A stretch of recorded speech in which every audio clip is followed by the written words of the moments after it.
The rusted locker door screamed as it finally gave way, and inside, beneath layers of dust and time, lay papers that would turn $50 into $5 million. But they contained something far more valuable than money alone. 8-year-old Tyler Sullivan stood transfixed, his small fingers trembling as he reached for the leather-bound journal buried within. Behind him, his grandmother Grace held her breath, unaware that her desperate last gamble had just become the answer to every prayer she had whispered during their homeless nights.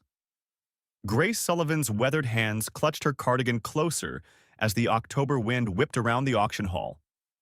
At 58, she had never imagined life would bring her here, standing with her last $50, her grandson's hand in hers, and their aging Labrador buddy faithfully at their heels.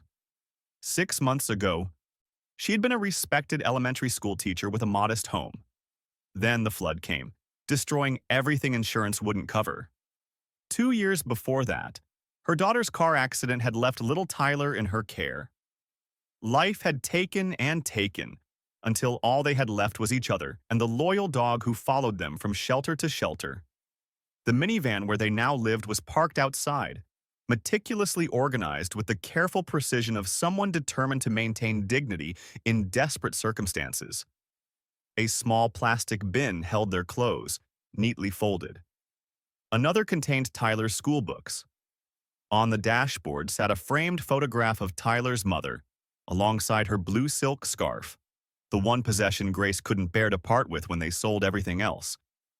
At night, they would curl up on the flattened back seats, Buddy keeping watch, as Grace read stories by flashlight until Tyler drifted to sleep. "Lot 17, called the auctioneer, his voice carrying a note of amusement. "Westbrook Elementary School. Abandoned 25 years ago. Starting bid at $50. Grace raised her hand before doubt could stop her. Around the room, a few heads turned. A woman in a tailored suit whispered to her companion, both smiling with that particular blend of pity and superiority reserved for those making obvious mistakes. "Sold to bidder 42 for $50, the auctioneer declared, his gavel falling with finality. Tyler looked up at his grandmother. "We bought a school?" "We bought a home," Grace whispered, squeezing his hand. The clerk handed over a manila folder containing keys, deed, and assessment papers. "You'll need inspection within 45 days, she said with practiced efficiency. "Good luck. You'll need it." As they walked toward the exit, a woman stepped into their path. Impeccably dressed in a charcoal suit, with silver hair cut in a precise bob, she radiated authority and something colder. Calculation. "Mrs. Sullivan, I'm Margaret Wheeler, chairwoman of the City Development Council." Her smile didn't reach her eyes. "I couldn't help but notice your purchase. That old building is quite a liability. I'd be willing to take it off your hands for $75,000. Cash, today." Grace hesitated, the number momentarily stealing her breath. That much money would secure an apartment, pay medical bills, give Tyler stability. "The school isn't for sale," Grace heard herself say. "But thank you for the offer." Margaret's smile tightened. "I'd reconsider if I were you. That building has multiple safety violations. Bringing it up to code would cost hundreds of thousands." As if on cue, a young man appeared at Margaret's side, handing Grace an envelope. "Official notice of code violations. You have 45 days to address them, or the property reverts to the city." Margaret's expression was almost sympathetic. "My offer stands, for now. Would you take the money, or would you fight for something more? Let me know where you're watching from in the comments below, and if you'd take the gamble that Grace did." The double doors of Westbrook Elementary groaned as Grace pushed them open, revealing a time capsule frozen in decay. Sunlight filtered through boarded windows, illuminating dust motes dancing in forgotten classrooms. The hallways still bore faded bulletin boards with the ghosts of student artwork. Water damage stained the ceilings, and fallen ceiling tiles crunched beneath their feet. Yet beneath the neglect, Grace could see the bones of something beautiful. The high ceilings, the sturdy oak banisters, the wide hallways designed to accommodate children's laughter and movement. In the main office, attendance records from 1998 still sat in open filing cabinets, as if waiting for tomorrow's roll call. "Gran, look at this," Tyler called, his voice echoing from down the hall. She followed the sound to find him standing in what had once been an art room. Faded murals covered the walls, trees and mountains and fantastical creatures. Dried-up paint bottles still lined the shelves. "Can this be my room?" Tyler asked, his eyes brighter than she'd seen in months. Before she could answer, Buddy's bark echoed from somewhere deeper in the building. They followed the sound to discover the dog pawing at a narrow doorway hidden behind a storage shelf. Inside was a small hallway leading to what had once been the school library. Unlike the rest of the building, this room seemed almost protected from time. Bookshelves still stood, many still holding volumes. A reading nook with cushions sat beneath a large window where afternoon light streamed through surprisingly intact glass. "It's like it was waiting for us," Tyler whispered. As Grace ran her fingers along dusty book spines, she felt something she hadn't experienced in months: possibility. Their exploration continued into the art room again, where Tyler discovered a fallen chalkboard. Behind it, partially hidden in the wall, was a small metal locker unlike the standard green ones lining the hallways. This one was older, made of heavy iron, its surface rusted with time. "Hello there," a deep voice startled them.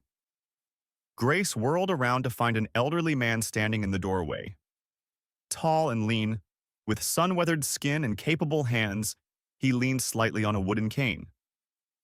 "I'm Jack Thornton," he said, his eyes kind beneath bushy white brows.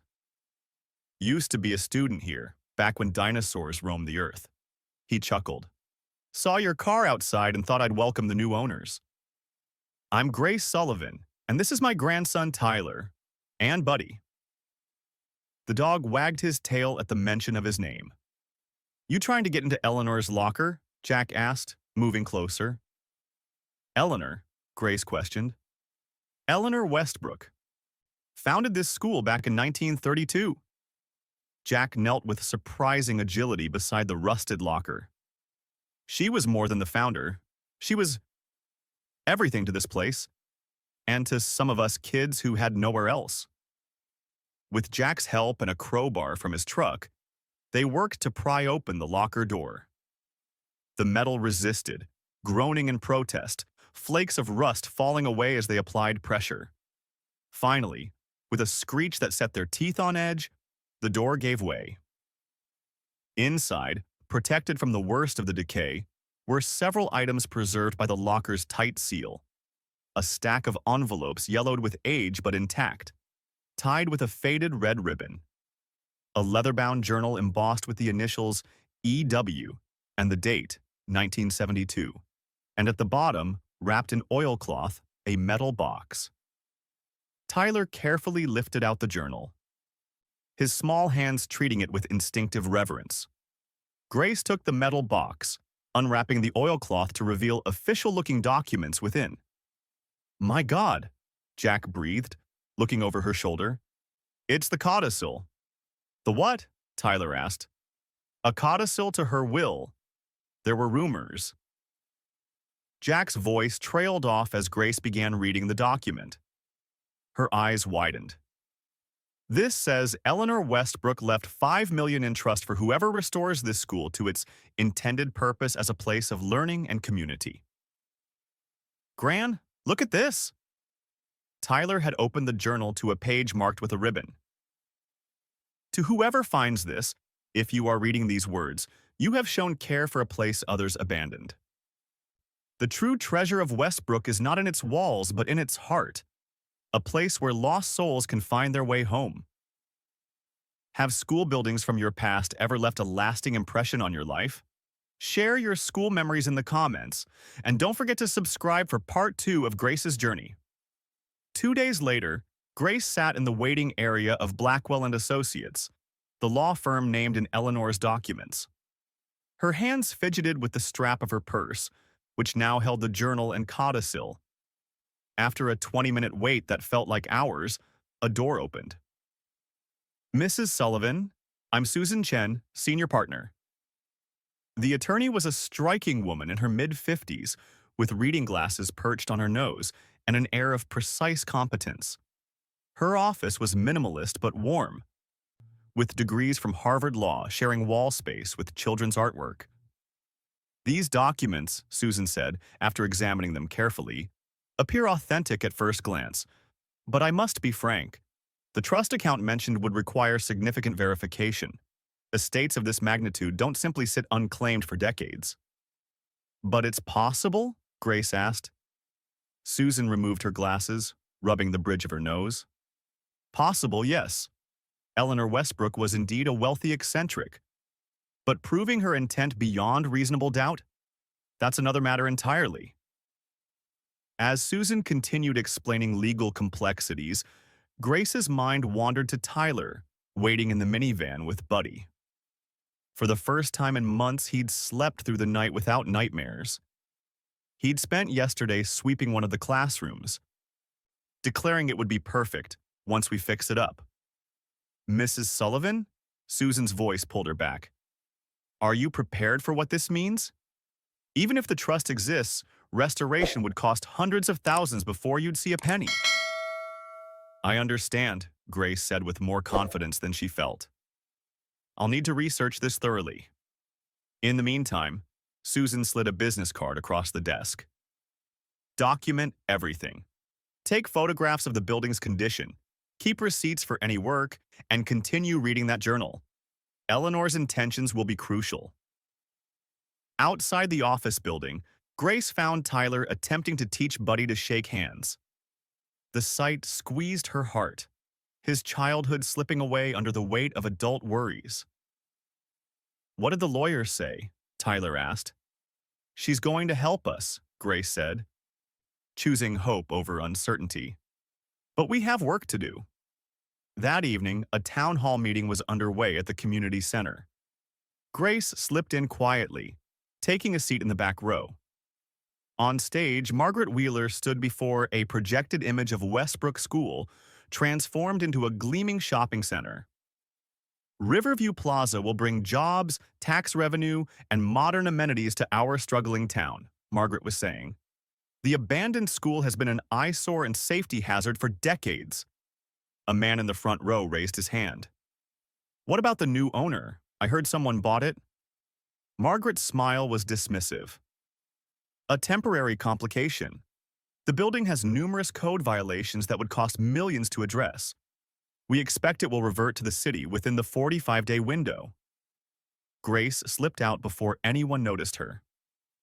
Outside, the night air felt suddenly cold.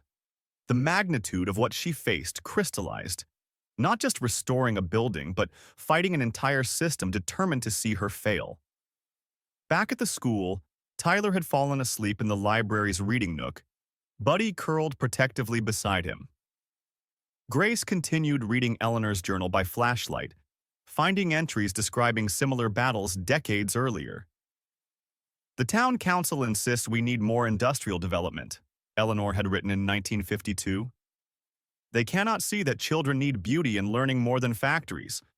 Some things are worth fighting for, even when victory seems impossible." The following weeks brought an avalanche of challenges. Estimates for roof repairs alone totaled $50,000. The electrical system needed complete replacement. Each day brought new inspectors with clipboards and frowns, adding violations to an ever-growing list. Jack Thornton became their most steadfast ally, arriving each morning with tools and determination. He brought friends, too, retired contractors, plumbers, electricians, all former students with stories about how Miss Westbrook had changed their lives. "She took in strays," Jack explained one afternoon as they patched a section of roof. "Kids no one else wanted, like me. Orphaned at 10, headed for trouble.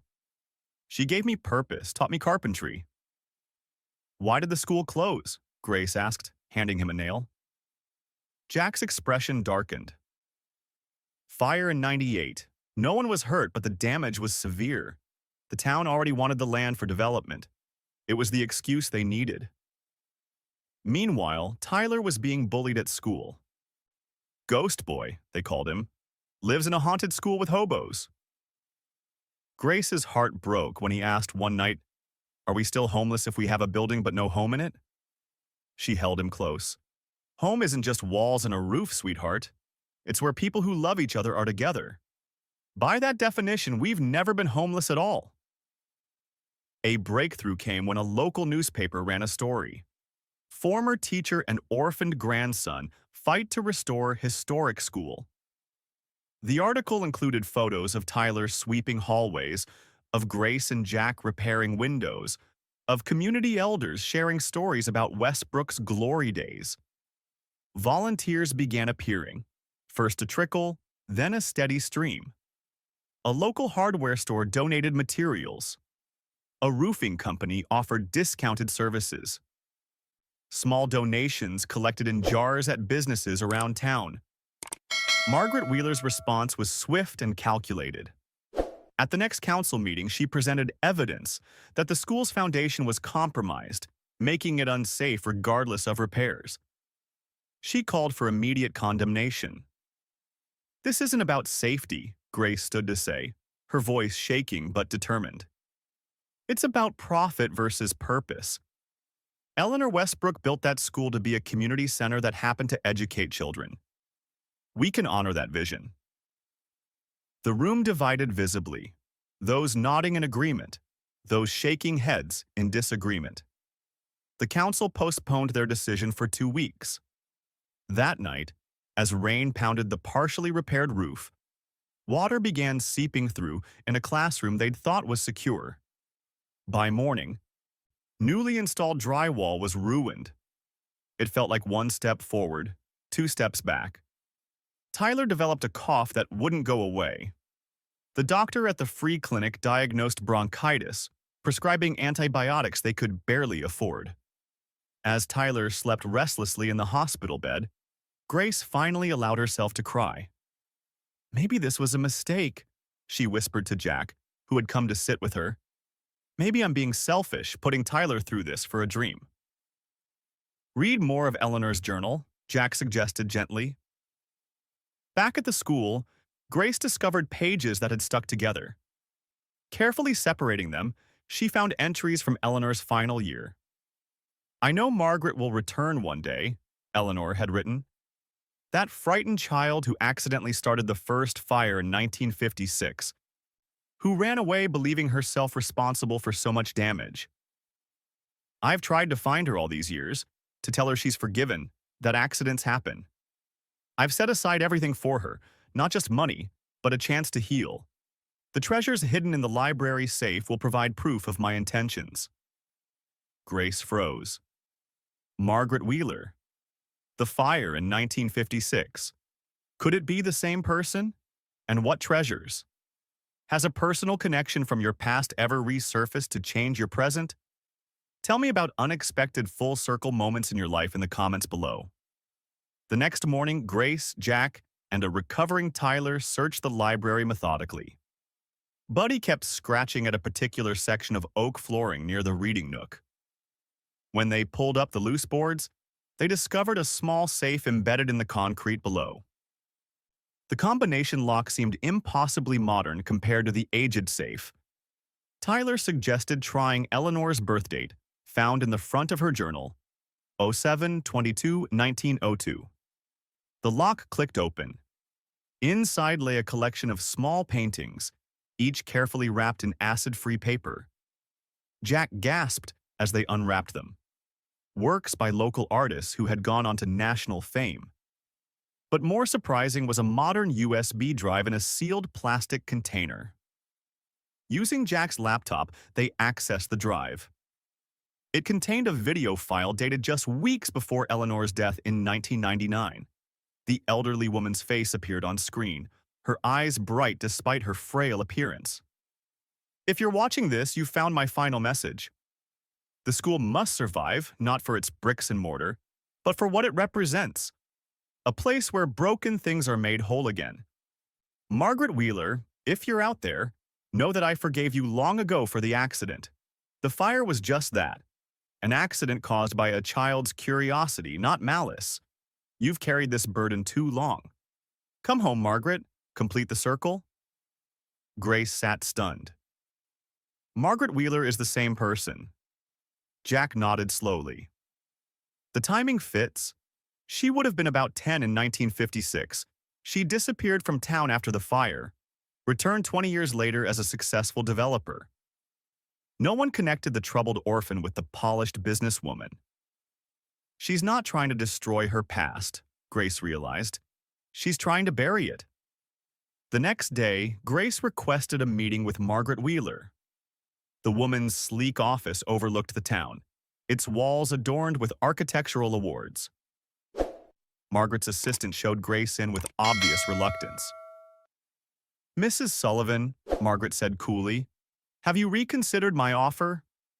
Instead of answering, Grace placed Eleanor's journal on the desk. "I know about the fire, Margaret. And more importantly, Eleanor knew. She never blamed you." The color drained from Margaret's face. "I don't know what you're talking about." Grace placed the USB drive beside the journal. "Eleanor left a message for you. She wanted you to come home." Margaret's carefully constructed facade cracked. Her hands trembled as she reached for the journal. "She knew? All this time?" "She spent years looking for you," Grace said gently. "The entire trust, the money, the school, all of it. She intended it for you. Not to destroy the school, but to fulfill its purpose." Margaret turned to the window, her reflection showing the tears she was fighting to control. "I was just playing with matches in the supply closet. I didn't mean to." "When I saw the flames, I ran. By the time I found courage to come back years later, Eleanor was gone, and everyone said the school was being demolished anyway." "It wasn't," Grace said. "It was waiting. For both of us, I think." As Margaret watched Eleanor's video message, years of carefully constructed defenses crumbled. The woman who emerged was not the calculated developer, but someone who had carried guilt for a lifetime. "I've spent my career building things," Margaret said, finally, "trying to create something permanent to make up for what I destroyed. But it never filled the hole." "Help me restore Westbrook," Grace proposed, "not as a competing plan, but as partners. A community center with small businesses, educational spaces, affordable housing for teachers and families in need." The transformation that followed amazed the town. Margaret and Grace presented a unified vision at the next council meeting, the Westbrook Renaissance Project. Margaret's business acumen combined with Grace's educational expertise created a plan that would preserve the school's character while making it financially sustainable. Susan Chen confirmed the trust's validity. The $5 million would be released once restoration reached specific milestones, with an initial $300,000 available immediately. The actual renovation became a community event. Contractors donated time. Architecture students from the State University created designs. Former students returned to share memories and lend a hand. Even children participated, planting gardens and painting murals. Tyler thrived, his cough forgotten as he became the unofficial junior foreman, learning from every tradesperson on site. Buddy appointed himself security guard, greeting each visitor with enthusiasm. 1 year later, the Westbrook Community Center opened its doors. The transformation was extraordinary. The library had been fully restored, now serving as a public resource for the town. Classrooms had become multi-purpose spaces for classes ranging from adult education to children's art workshops. One wing housed affordable apartments for teachers, senior citizens, and families transitioning from homelessness. Grace stood in her new apartment, a modest but beautiful space overlooking the playground. The walls displayed Tyler's artwork and photographs of the restoration process. On her desk sat Eleanor's journal, now a treasured piece of history. A knock at the door revealed Margaret, more relaxed than Grace had ever seen her, dressed in casual clothes rather than her signature suits. "We have a visitor I thought you should meet," Margaret said. In the main hall stood a woman in her 40s with two young children. Her eyes held the same haunted look Grace recognized from her own mirror months ago. "This is Diana," Margaret explained. "She's recently divorced, struggling to find housing." I told her about our transitional program. Grace extended her hand. "Welcome to Westbrook. Let me show you around." As they walked through sunlit hallways once choked with dust, Grace shared the building's story, and her own. Diana's shoulders gradually relaxed, her children's eyes widening with hope. In the art room, the same one where they'd found Eleanor's locker, Tyler was teaching a group of children how to make paper butterflies. The formerly hidden locker now stood open, a glass display case protecting Eleanor's journal replicas and photographs. "The most valuable things we find aren't always what we expect," Grace told Diana, watching their children interact. "Sometimes it's not the money or even the building that saves us. It's the connections we make. The home we build in each other." That evening, as sunset painted the restored windows in amber light, Grace sat in the reading nook with Eleanor's original journal. She turned to the final entry, written just days before Eleanor's death. Westbrook was never about bricks and mortar. It was about creating a place where wounded souls could heal, where broken lives could be reassembled into something more beautiful than before. Like the Japanese art of kintsugi, where broken pottery is mended with gold, making the repaired piece more precious than the original. We are all broken in some way, all in need of a safe place to heal. May Westbrook always be that golden seam in the broken places of this community. Grace closed the journal gently. Outside, Tyler and Buddy played catch on the green lawn where once there had been only weeds and broken concrete. In the community kitchen, Margaret was teaching a cooking class for seniors and teenagers together. The old school bell, restored and rehung, rang out across the grounds, not marking time as it once had, but celebrating it.